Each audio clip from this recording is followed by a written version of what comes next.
이보다 속 시원한 부동산 이야기는 없다. 부동산엔 안녕하세요. 최기훈입니다. 자, 부동산 투자의 성공과 실패를 좌우하는 타이밍. 이 최고의 부동산 투자 멘토가 제시하는 최적의 입지와 매매 전략으로 여러분의 부동산 고민 이제 부동산엔이 해결해 드립니다. 자, 현명한 부동산 전략을 세워줄 최고의 부동산 멘토입니다. 미래가치투자연구소 우리 한정훈 대표 오늘 또 변함없이 함께합니다. 안녕하세요. 예, 반갑습니다. 반갑습니다. 지난주 저희가 방송을 녹화하는 시간대 30분 전에 정부에서 발표가 나왔습니다. 그리고 정말 부동산 시장 정신없이 일렀던 한 주인데, 자, 오늘은 저희가 또 그 부분에 대한 이야기를 해볼 텐데 체감 온도부터 한번 여쭤볼게요. 이거 뭐 한 주 동안 정책 신정부 들어 첫 부동산 정책이었어요. 예. 전반적인 분위기만 한번 여쭤볼게요. 근데 항상 그렇듯이 네. 대책이 나오게 되면 시장은 일단은 반응을 바로 합니다. 바로 해요. 예, 네. 바로 그 대출 규제가 시장에서 정부에서 규제를 할 때 가장 먼저 나오는 게 대출 규제거든요. 그래서 대출 규제가 나왔을 때 사람들은 멈칫하죠. 그래요. 지금 초강력 대출이라 그러니까 지금 뭔가 이게 사태가 어떻게 돌아가나 지금 이렇게 추이를 좀 보는 그런 지금 상황이다. 그래서 좋습니다. 사실은 거래가 지금 잘 원활하게 뭐 이루어지거나 그런 건 아니라고 보여져요. 한 주 동안 시장은 관망세였다. 예. 아, 좋습니다. 자, 그러면 우리 함정훈 대표와 함께 이야기 나눠볼 이슈엔 오늘의 주제 바로 만나보도록 하겠습니다. 자, 오늘의 주제입니다. 정부의 첫 부동산 대책, 초강수 대출 규제 후폭풍. 자, 앞서 저희가 오프닝 때도 언급을 했는데 새 정부의 첫 번째 집값 대책이 나왔습니다. 고강도 대출 규제. 우선 가장 큰 대출 규제를 받는 대상은 일단 다주택자. 어디라고 보시나요? 다주택자죠. 다주택자. 예. 다주택자에 대한 그 인식 이게 변하지가 않는 것 같아요. 그 왜 그러냐면은 어떤 인식이요? 다주택자는 투기꾼이다 이런 인식이 지지난 정부에서 문재인 정부에서도 다주택자는 투기꾼 이런 프레임으로 집을 못 사게 뭐 강력한 대책들이 나왔잖아요. 집을 저렇게 많이 보유할 필요가 있겠어? 뭐 이런. 그렇죠. 네. 집은 거주하는 것이지, 그러니까 집은 거주하는 거지 사는 것이 아니다. 네. 집은 사는 곳이다. 리브. 음. 바이가 아니고 사는 것이다. 이런 논리로 다주택자를 규제를 많이 했죠. 그래서 지금 역시 이 대책은 다주택자들에게 가장 큰 타격이 가는 대책이라고 보여져요. 근데 저는 시장이 지금 과열이 돼 있으니까 네. 다주택자를 일정 부분 규제를 하는 건 맞긴 맞아요. 시장을 잠재우기 위해서 너무 과열이 돼 있으니까.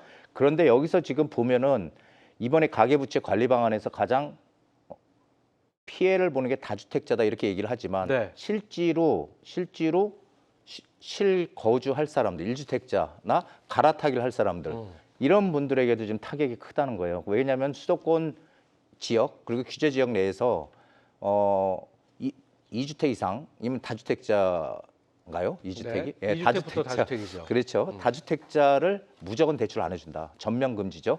그리고 1주택자라도 만약에 다른 집을 샀다. 일시적인 2주택이죠. 이렇게 되면은 6개월 내에 먼저 집을 팔아야 된다. 이런 네. 조건이 붙는 거죠. 그래서 이게 지금 보면은 1주택자든 아니면은 주택을 새로 구입하는 사람들 이런 분들에게 상당히 그 대출 받아서 집 사지 말라. 한마디로 사지 마라. 정책이 아닌가 싶습니다. 갭 투자하지 마라. 그렇죠. 이렇게 볼 수 있습니다. 저희가 좀 더 이제 자세하게 계속해서 이야기를 나눠보긴 할 텐데, 전 이 의미가 좀 굉장히 궁금합니다. 대출 규제 6억 원, 많잖아요. 10억, 8억, 9억.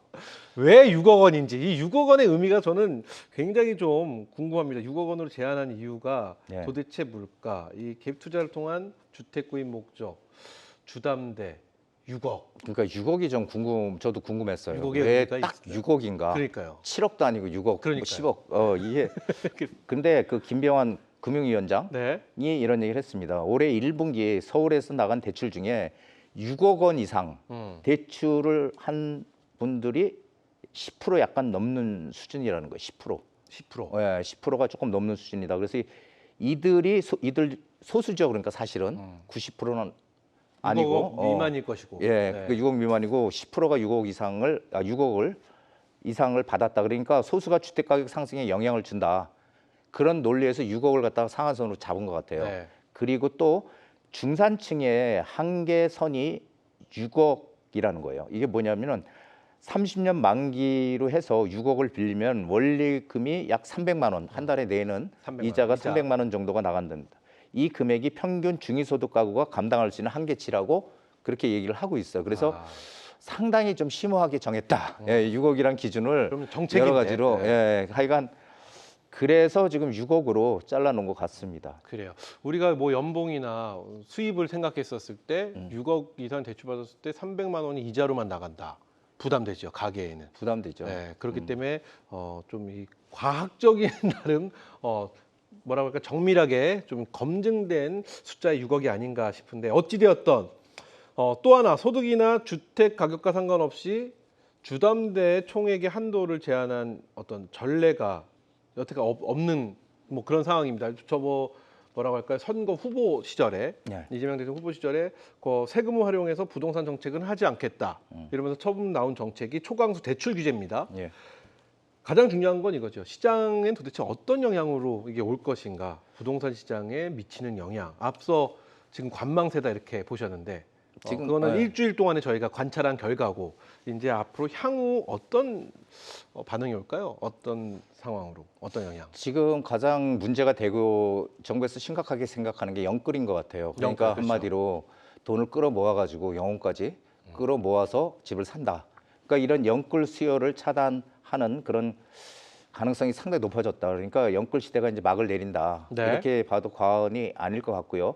너무 그러니까 무리하게 대출을 받는 건 저도 상당히 반대거든요. 근데 사실 이게 그냥 총액의 주택담보대출 총액 한도를 정해서 하는 이런 건 정말 처음으로 지금 나오는 대책이거든요. 그렇죠. 그것을 초강력 대책이라고 얘기를 하는데 그런데 우리가 보통 볼 때 이 가계부채도 마찬가지예요. 네. 가계부채도 가계부채 총량이 얼마고 하니까 위험하다 이게 아니고 그 가계부채를 가지고 있는 사람들의 상환 능력이 돈을 갚을 수 있는 능력이 되느냐 되느냐, 안 되느냐가 되느냐. 중요하거든요. 그런데 사실은 가계부채도 상당히 그 상환 능력이 있는 사람들이 많이 빚을 내서 가지고 있어요 현재. 빚도 능력이다 이런 말 있잖아요. 그렇죠. 이게 저는 그래서 이 상환 능력도 안 보고 그리고 주택 가격이 상관없이 이렇게 하는 대책이 과연 시장에 이게 지속적으로 영향을 줄 것인가라는 조금 의문을 좀 갖습니다. 그리고 이게 일단 부동산 시장도 좀 뜨거웠던 부동산 시장이 실제로 거래가 계약을 했던 것들이 취소가 되고 이런 사태가 사실 일주일 동안에 벌어지고 있거든요. 그만큼 사람들 지금 관망을 하면서 이게 시장이 도대체 앞으로 어떻게 될 건가 이렇게 지금 지켜보고 있는 상황인데 근데 이 후폭풍도 상당히 만만치 않다라고 저는 생각을 해요. 네. 지금 아파트 서울 아파트 평균 매매 가격이 한 13억 5천 한 14억 가까이 된다고 보면은 만약에 현금을 한 8억 정도를 들고 있어야 대출 6억을 받는다고 쳐도 그래도 평균 아파트를 살 수가 있잖아요. 그러니까 이제 현금이 없으면은 매수를 할 수가 없는 지금 상황이 되는 거죠, 사실. 그렇죠. 예, 그래서 현금 부자나 이런 분들만이 이 집을 살 수 있다라는 거고 그리고 사회 초년생이나 신혼부부, 청년계층 이런 층에서는 이게 대출에 기대서 우리가 항상 집을 살 때 대출을 받아서 집을 장만을 했잖아요. 네. 그런데 이제 이게 대출이 안 나오게 되면은 주택을 마련할 수 있었던 우리 주거 사다리가 이제 흔들릴 수 있다 이런 지금 얘기도 지금 나오고 있습니다. 그래서 월급을 한 푼도 쓰지 않고 서울 아파트를 다 모아서 서울 아파트를 사는데 32년이 평균 걸린다고 하는데 그렇다면은 이 젊은 층들 입장에서 내 집을 장만한다는 거는 점점 이제 멀어지지 않을까. 그렇게 되면 이제 결국은 임대 아파트를 많이 공급을 해야 되는데 그렇죠. 양질의 임대 아파트 많이 공급할 수만 있다면 정말 바람직한 겁니다. 예, 저도. 근데 그 양질의 임대 아파트를 공급하려면은 땅을 매입을 해서 결국은 돈의 문제잖아요. 이 재정의 문제잖아요. 그러니까 이게 과연 할 수 있는 것인가라는 그런 의문도 지금 들고 있습니다. 근데 정부에서 이렇게 얘기하는 것들 혹은 뭐 언론을 통해서 혹은 뭐 토크 프로그램 같은 데서 이 부동산 대책에 대해서 이야기하는 거 보면은 포인트는 거기에 맞춰져 있는 것 같아요. 어찌되었던 우리가 규제를 통해서 집값을 내릴 테니 집값을 지금 뭐 좀 거품이라고 보는 부분에 대한 부분을 내릴 테니 좀 기다렸다가 좀만 참았다가 내려가면 큰 부담 없이 조금의 대출을 통해서 집을 구매하면 되지 않겠느냐 뭐 이런 얘기인 것 같아요. 그런데 정책은. 네. 만약에 음. 떨어지지 않고 오르면은 오히려 더 오르면 어떻게 되는 거예요? 그러니까- 그럼 정부에서 어떻게 할 수 있나요? 그러니까 예. 또 하나 거기서 하는 얘기가 지금 나온 첫 번째 이 규제, 그러니까 대책은 정책은 시작에 불과하다. 움직임 우리는 후속타에 더 큰 것이 지금 준비되어 있다. 그러니까 어찌되었든 모든 정부가 그렇지만 지금 올라와져 있는 집값을 어느 정도 누르고 그리고 잡아치고 그 다음에 좀 안정화가 된 상태에서 매매를 하게 되면 그만큼의 또 큰 빚을 지지 않아도 되지 않겠느냐. 저 이런 쪽에 좀 포커스가 맞춰져 있는데 말씀해준 대로 어쨌든 그렇게 실소유자 위주로 좀 재편을 하기 위한 정책이다 이렇게 얘기는 나오는데 또 일각에서는 아니다 말씀해주신 대로 실소유주에는 이게 또 직격탄이 된다. 뭐 이런 의견도 있습니다. 이 부분은 어떻게 보시나요? 지금 보면은 네. 보금자리론이라든지 이런 정책 대출을 해주는 게요. 네네. 주택 가격이 6억 이하, 대출 한도가 5억 원 내로 한정돼 있거든요. 그런데 수도권의 아파트가 6억 이하짜리가 과연 그렇게 많을 것이냐라는 거죠. 6억이 다 대부분 넘어간다는 거예요. 일반적으로. 그러면은 일단 이게 정책 대출의 기준이 주택 가격이 6억이잖아요. 네. 그러면 6억이 넘어가게 되면은 이런 뭐 보금자리론이라든지 이런 정책 대출 받을 수가 없다는 거죠.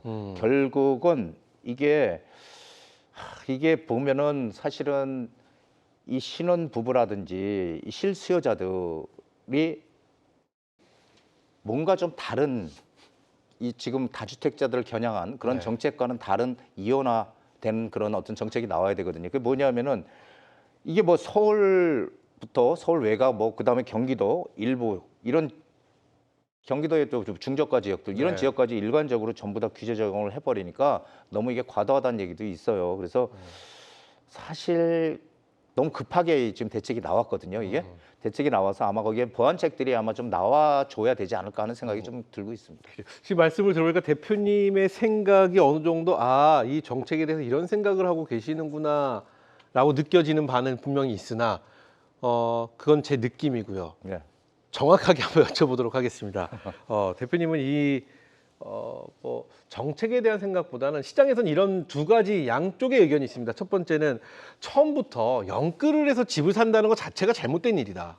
내 영혼을 끌어서 빚을 내서 집을 어떻게든 산다. 이게 말이 되느냐라는 의견이 있고 또 하나는 현금 부자만 이득을 본다. 그리고 또 이 서민의 사다리를 끊었다. 이런 또 반대 의견이 또 있습니다.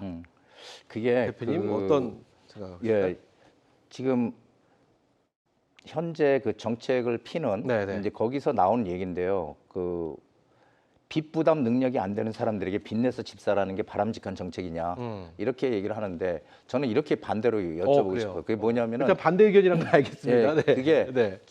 우리가 여태까지 우리 부모님 세대부터 집을 살 때 대출을 안 끼고 사는 사람이 있어 한번 손 들어보라고 한번 해보세요. 얼마나 될지. 정말 금수저들이나 대출을 끼지 않고 집을 현금으로 집을 샀지 대부분 다 그 대출 끼고 샀단 말이에요. 네. 열심히 노력을 해서 벌어서 그 대출을 갚아가면서 이렇게 해왔거든요. 그런데 계속 그 얘기를 하는 게 뭐냐 빚내서 집 사지 마라. 네. 빚 안 내서 집 산 사람이 있냐고요. 다 빚내서 여태까지 사왔지. 그러니까 이 말 자체가 조금 모순이 있다라는 생각이 되고요. 단지 너무 과도한 빚을 내서 집을 그렇죠. 사는 건 그거는 문제가 저는 많다고 생각을 그렇죠. 해요. 저는 그 부분인 네. 것 같아요. 그러니까 결론은 지금 그래서 만약에 빚내서 집 사지 마라라고 했으면은 대출 자체를 막아버려야죠. 주택담보대출 자체를 그러네요. 막아버려야 되는데 6억 정도를 풀어줬으니까 과도하게 빚내지 마라. 그렇죠. 좀 이게 이 맞아요. 뜻으로 해석하면 예. 되겠죠? 네. 과도하게 그러니까 우리가 항상 집을 구입하거나 투자를 할 때 과도한 그런 그 무리한 투자는 절대 하면 안 되거든요. 그러니까 내가 여유 자금을 가지고 투자를 하는 거고 네네. 그리고 저는 항상 말씀드리는 게 일단 첫 번째 목적을 내 집을 장만을 해라. 왜냐하면 내 집은 사는 거 리브의 목적도 있지만 네. 나중에 자산 가치로서의 목적도 가지고 있는 게 주택이에요. 그렇기 때문에 내 집 반드시 장만해라 이런 얘기를 많이 드리는데 지금 이 시장의 과일 양상 같은 경우는 단순히 이제 이 수요가 막 몰려서 이게 아니고 결국은 시장에 공급이 부족하다는 인식이 지금 쌓여 있는 거예요. 네. 예, 그렇기 때문에 사람들이 어차피 공급이 부족하니까 집값은 오를 것이다 이런 심리가 상당히 강하거든요. 지금 그렇죠. 예, 그런 것도 영향을 받는 거고요. 그래서 저는 그 생애 최초로 주택을 구입하거나 뭐 신혼부부거나 이런 분들이 이제 결혼을 하거나 이럴 때 주거 안정성이 이게 상당히 좀 취약한 그런 계층들 네네. 이런 분들에게는 집을 살 수 있게끔 대출을 좀 풀어줘야 좀 더 된다? 풀어줘야 되고 그리고 오히려 주거를 지원해주는 이게 이런 어떤 이원화된 그런 정책이 필요하지 이해했습니다. 일관적인 정책은 사실은 좀 부작용이 있다 이렇게 보고 있습니다. 이게 그럼 이렇게 또 질문을 또 드려봐야 될 것 같습니다. 일단 지금 또 말씀해 주셨는데 그럼 지금 매수하려는 실소유자들 그럼 당장 좀 어떻게 해야 되나 이거에 대한 대책에 대한 부분을 한번 여쭤보고 싶습니다. 앞서 우리가 좀 의견의 충돌에 대한 부분을 말씀드렸다시피 이럴 때는 좀 어떻게 해야지 가장 현명한 방법이라고 보이시나요? 결국은 대출 한도가 얼마 나오는지 지금 이제 그게 가장 관건이겠죠. 그렇죠. 뭐 대출 한도가 근데 여기 한도는 뭐 개인별 한도, 은행별 한도 이 두 가지를 의미하는데요. 주택담보대출 요번에 규제의 핵심은 네. 6억이잖아요. 6억. 네, 네. 6억으로 묶는다는 거. 그러면은 집을 살 계획이 있으면 현금을 결국 얼마나 조달할 수 있냐 이게 가장 큰 그렇죠. 관건인 것 내가 같아요. 들고 있는 현금이 얼마느냐가 그렇죠. 중요하죠. 예, 그게 제일 네. 관건이에요. 그럼 서울 아파트 값이 뭐 한 14억이라 그러면 한 8억은 현금이 있어야 된다는 거거든요. 근데 그렇죠. 사실 8억을 현금으로 들고 있기가 상당히 어렵지 않습니까? 어렵죠. 그렇죠? 네. 예. 어렵죠. 그래서 이게 그리고 이제 더 중요한 거는 은행별 한도인데요. 이번 대책에서는 모든 금융기관에서 가계대출 총량을 절반 수준으로 감축을 하기로 했습니다. 그래서 예를 들어 이제 은행에서 하반기 총 6조 원을 대출해 줄 수 있었다면 이제 네네. 3조 원으로 확 대폭 감액이 되는 거죠. 이렇게 되면은 이게 대출을 받으려면 사람들이 몰리게 되면은 나중에는 못 받을 수도 있다는 거예요. 11월, 12월에 만약에 하게 되면은 이제 그런 것도 있죠. 그래서 이번 대책은 사실은 상당히 조금 여러 가지로 혼란스러운 좀 대책인 것 같아요. 물론 그렇게 이제 보세요? 규제해서 실소유자들이 좀 집을 살 수 있게끔 다주택자 집 못 사게 하자 이런 것들이지만 실제로 이 대책을 기재부에서 내놨거든요. 기재부에서 내놨는데 대통령실에서는 우리가 한 거 아니다 이렇게 얘기를 했는데 이번에 그 이재명 대통령께서 그렇게 얘기했죠. 이번 대책은 한마디로 시작에 불과하다. 그러면 상의가 된 거 아닙니까? 그래서 상당히 조금 정책을 좀 정교하게 좀 만들어 갔으면 좋겠다라는 생각이 돼요. 그래서 지금은 일단은 좀 실소유자들은 조금 상황을 좀 지켜보는 게 좋을 것 지켜보는 같습니다. 방법. 예. 그렇다면 집을 옮기려는 갈아타기를 하시려고 하시는 분들, 갈아타기의 경우는 어떤 대응이 필요할까요? 기존에는 그 예전엔 2년을 가지고 있다가 2주택이 일시적 2주택인데 네. 그러니까 내가 집이 한 채 있고 한 채를 더 샀어. 그러면 2년 내로 팔면은 됐거든요. 그렇죠. 먼저 집을. 2년, 근데 지금 네, 이제 그렇죠. 3년으로 현 윤석열 정부 들어와서 3년으로 바뀌었죠. 바뀌었어요. 그렇게 3년으로 3년 안에만 내 팔면 집을 돼요. 팔면 1주택이 비과세. 네, 비과세 받거든요. 근데 지금 보면은 1주택에다가 만약에 집을 한 채 사게 되면 6개월로 팔아야 되잖아요. 그러면은 6개월로 주죠. 1세대 1주택 비과세랑 또 같이 겹치는 부분이 있죠. 이게 그러니까 이게 제도가 오히려 그러면 1세대 2주택 비과세 요건이라는 게 이제 무력화되는 게 아닌가라는 생각이 들고요. 그리고 또 하나는 집을 6개월에 어떻게 팝니까? 집을. 그러니까 이게 한마디로 얘기해서 정말 입지가 좋고 사람 선호도가 높은 지역. 이런 지역은 뭐 2달 만에도 팔 수 있고 석 달 만에도 팔 수 있겠죠. 근데 입지가 떨어지고 선호도가 떨어지는 지역은 어떻게 6개월에 팔아 1년도 안 팔릴 수 있는데 1년 안에. 그러니까 이게 상당히 참 저는 6개월 안에 집을 팔라는 게 상당히 좀 문제가 있다 이렇게 생각이 돼요. 저는 6개월이라고 딱 정해진 것 자체가 사지 마라. 저는 사실 저는 그렇게 느꼈어요. 맞아요. 네, 그 사지 논리죠. 마라. 그냥 좀 안정화가 되고 관심 있으신 분들 그때 들어가십시오. 좀만 기다려 보십시오. 뭐 전 이렇게만 해석을 했거든요. 뉴스를 쭉 보면서 6억 그리고 6개월 2주택자는 아예 대출이 안 나오고 1주택 무주택자들만 나올 수 있는 금액 6억. 사지 마라. 지금 살 때가 아니다. 라고 얘기하는 거로 해석이 됐는데 그래서 이 질문을 좀 드리고 싶어요. 그래서 이렇게 하면 집값이 과연 잡히겠느냐? 우리가 그 전에 말하면 부동산 전체 기하면 풍선 효과라는 얘기 되게 많이 하잖아요. 여기를 규제하면 여기가 올라가고 여기 규제하면 저쪽이 올라가고 과연 이번에는 또 어떤 리스크를 우리가 예상을 해보자는 거죠. 어떤 정책이라도 완벽하면 너무 좋겠으나 완벽하지 않은 부분이 늘 항상 노출이 됐는데 이번 정책은 그래도 굉장히 촘촘한 규제 이런 얘기가 나옵니다. 그렇기 때문에 중요한 건 과연 집값이 잡힐까요? 어떻게 생각하시나요? 이번에 대출 규제는 분명히 단기적으로 시장에 큰 파장을 불러일으키고 있고요. 네. 그리고 효과는 분명히 있어서 강해서 시장의 과열, 지금 이런 것들을 진정시키는 효과 분명히 있습니다. 그런데 단기적으로 집값이 좀 조정을 받거나 그럴 가능성 충분히 있어요. 하지만 제가 항상 말씀드린 건 단기적인 거고요. 네. 지금 현재 공급 부족과 맞물려서 임대차 시장이 불안해요, 지금. 그래서 특히 전세 시장이 불안한데 전세 시장이 이렇게 되면은 6개월 내로 만약에 들어가 살고 막 이렇게 되잖아요. 그리고 네. 뭐 토지거래 허가구역도 결국 주인이 들어가 살아야 되고 이렇게 되면은 이 전세가 점점 줄어들게 되고요. 그리고 전세가 그렇게 되면 월세로 바뀌는 지금 전세 대출도 지금 잘 안 나오게 지금 이제 자꾸 안 나오게끔 DSR을 뭐 하겠다 이런 얘기도 지금 나오고 네, 있잖아요. 그러다 보니까 이제 전세 시장이 불안해지면서 월세 전환이 오히려 가속화될 것이다라고 이제 보여져요. 그렇게 되면 이제 주거비 부담이 훨씬 커지겠죠. 사실은 전세로 살래, 월세로 살래 그러면은 대부분 사람들은 전세를 원하죠. 전세로 살려고 그렇죠. 하죠. 왜냐하면은 내가 한 달에 월세는 꼬박꼬박 돈이 나가지만 내 월급에서 그럼요. 전세는 어쨌든 내가 나중에 그대로 받을 수 있잖아요. 전 세계에 그렇죠? 우리나라밖에 없는 제도이긴 하지만 네. 이게 조선 시대부터 있었다라는 거죠. 그렇죠. 전세 제도는. 네. 그 때문에 좀 아름다운 제도라고 저는 개인적으로 생각을 하는데 또 우리나라만 있다는 것도 좀 아이러니하긴 합니다, 사실. 네. 그런데 이제 내년에 입주 절벽이 지금 예고돼 있잖아요. 제가 항상 말씀드렸듯이 공급이 지금 부족한 상황에서 대출 규제가까지 더해지면은 이게 오히려 이제 전세 물량도 줄어들면서 하반기부터 제가 얘기 드렸을 거예요. 전세 대란이 일어날 가능성이 크다. 오히려 예, 오히려 전세 대란이 우려가 지금 점점 커지는 지금 그러니까 상황이 오히려 이렇게 보여지고 있어요. 말씀은 이거네요. 그 대표님의 말씀은 집값은 잡힐 수 있겠으나 단기적으로. 단기적으로 예. 하지만 전세 대란이 일어날 것이다. 그렇다면 이 질문 이렇게 다음 질문 이겁니다. 이번 정부의 대책 이거는 대출 규제는 맛보기다. 우리는 아직 많은 맛만 보고 많은 있어요. 준비가 되어 있다 이렇게 정부에서 말을 했습니다. 자, 그러면 다음 추가 대책은 언제쯤 나올지 그리고 또 만약에 나온다면 이번에는 어떤 정책 쪽으로 방향을 잡을까요? 이번에 사실은 좀 강한 초강수 정책이었던 거 맞고요.